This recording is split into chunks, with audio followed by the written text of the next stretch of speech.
Have you ever craved a break so badly that you'd drive hours into the unknown just to breathe something different? Just to escape the noise of the world, the constant buzzing of people, screens, and deadlines, to find peace.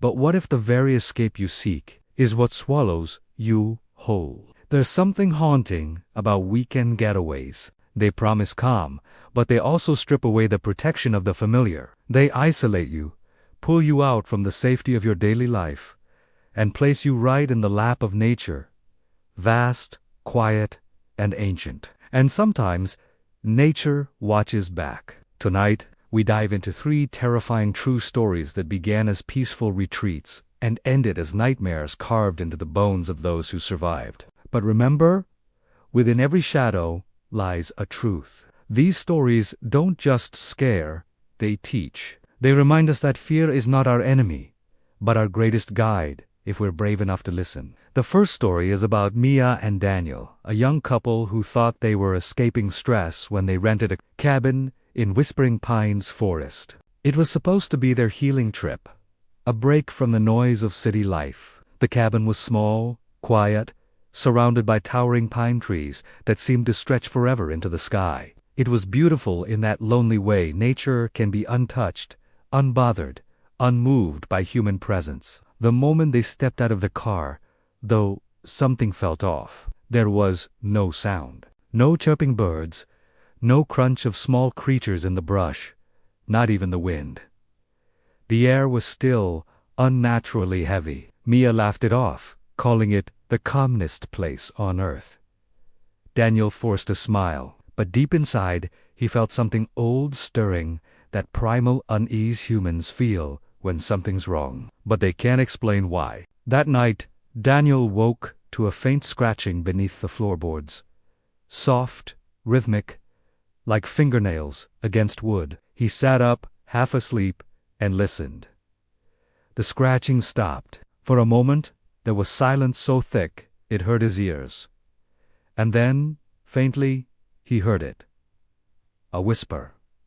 His name, Daniel. His blood froze. He looked over, expecting to see Mia awake, but she was asleep beside him, breathing deeply. The voice came again, a quiet breath that carried his name like a sigh. He sat frozen until the sound faded into the dark. When he finally lay back down, he told himself it had to be the wind. The next morning, they found strange carvings on the cabin's walls, words etched deep into the wood, trembling, desperate. Don't listen to the quiet.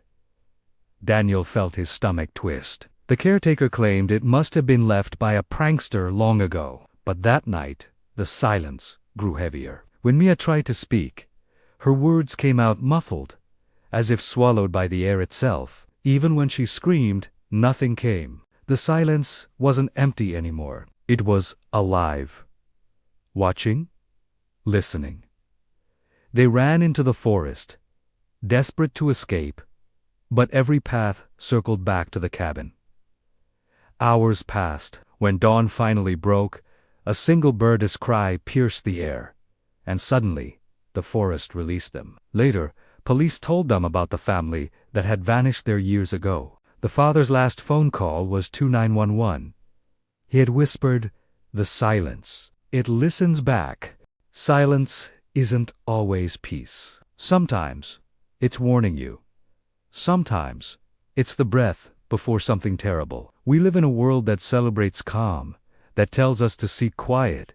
But what if that quiet hides danger? The silence we ignore in life, that uneasy pause before something bad happens, that gut feeling when something doesn't feel right, it est the same as what Mia and Daniel faced. Our instincts know before our minds accept it. That cold chill down your spine. The way your chest tightens when you walk into a room that doesn't feel safe, that est your body screaming the truth your brain won't admit. We've been trained to silence it, to rationalize fear away.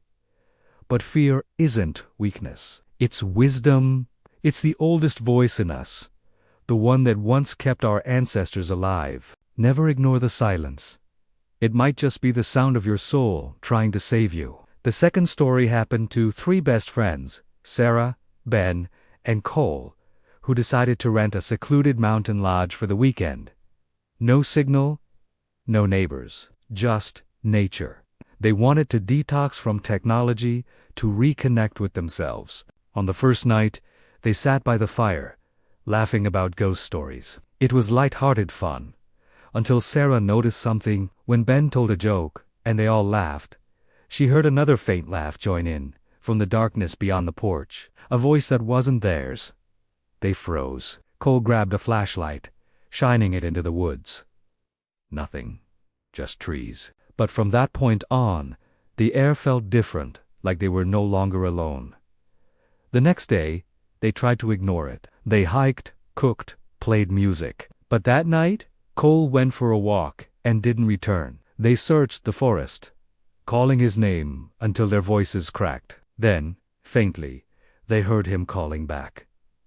"Over here!" Sarah ran toward the sound. But when she got there, the woods were empty. The voice came again, closer this time, echoing in a way that wasn't natural. It mimicked him perfectly, but there was something wrong, a hollow tone beneath the words. They fled the lodge before sunrise. Days later, searchers found Cole's body miles away, deep in the woods. The coroner said he'd been dead long before they heard his voice. Isolation isn't freedom. It's a mirror. It shows us the parts of ourselves we can't escape: our fear, our loneliness, our weakness. We crave isolation to find peace. But when we're alone, the world grows louder inside our heads. Every sound becomes a threat. Every shadow feels alive. In life, we often isolate when we're hurting. We shut others out, thinking solitude will heal us. But just like the friends in that mountain lodge, too much distance can consume us. We need connection to survive, someone to remind us what is real when the echoes start talking back. The third story is about arrogance and the price it demands. A group of thrill-seekers rented an abandoned lake house known for disappearances. Locals warned them not to go. The last owners had vanished mid-dinner, their plates still warm when they were found. But these young adults laughed at superstition. They were fearless, self-proclaimed skeptics who wanted the ultimate haunted experience.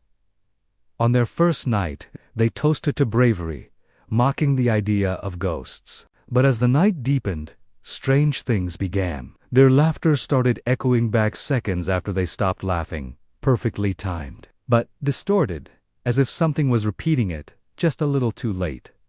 At first, they joked about it. Then, when they tried to leave, they realized the lake had risen unnaturally high, cutting off the road. The reflections in the water didn't move with them anymore. By morning, one of them was gone. The others refused to speak of what they saw, only that they'd never laugh at the unknown again. The world is full of things we don't understand. Arrogance blinds us to danger. When we mock what others fear, we close our eyes to wisdom. Respect for the unknown isn't superstition, it's survival. Some places, some forces, deserve humility. Because the moment we stop respecting the unseen, it starts reminding us who holds the power. Fear teaches. It's not here to destroy us. It's here to awaken us. Every chill down your spine, every uneasy silence, every instinct that whispers don't go there, it's a form of grace. Horror reveals how fragile we are. Yes, but it also shows how strong we can be when we listen, when we care, when we believe. Each of these stories shows a truth about the human spirit, that no matter how dark the night gets, something in us always reaches for the light. Because beyond every scream, there's a prayer. Beyond every terror, there's a choice. We can let fear consume us, or we can let it guide us. When you find yourself lost, when you're facing the silence of uncertainty, when life's darkness surrounds you, remember Mia and Daniel listening to the quiet that almost devoured them. Remember Sarah hearing her friend's voice echoing through the trees. Remember the laughter that mocked the unknown and paid the price. Each of them reminds us, the unknown isn't the enemy, it's the test. Fear isn't meant to paralyze. It's meant to prepare, to sharpen your instincts, to remind you of your strength, to humble you enough to respect what you cannot see, but brave enough to move forward anyway. If you're re-listening to this right now, If you've ever felt that kind of fear, the one that makes your chest tighten and your heart pound, know this, you're not weak. That fear is your signal. It's proof that you're alive. It's the universe reminding you to pay attention, to trust yourself, to keep moving, even when everything around you goes dark. May the lessons from these weekend horror stories linger not as nightmares, but as strength. Let them remind you that you are stronger than the darkness, wiser than the silence, and braver than the unknown. And when life takes you to unfamiliar places, when you stand in quiet woods, lonely cabins, or the stillness of your own thoughts, listen. Listen to the silence. Not in fear, but in respect. It might just be the voice of something greater guiding you home. May your journeys be safe. May your heart stay brave. And may your soul always find its way back to light, no matter how dark the getaway becomes.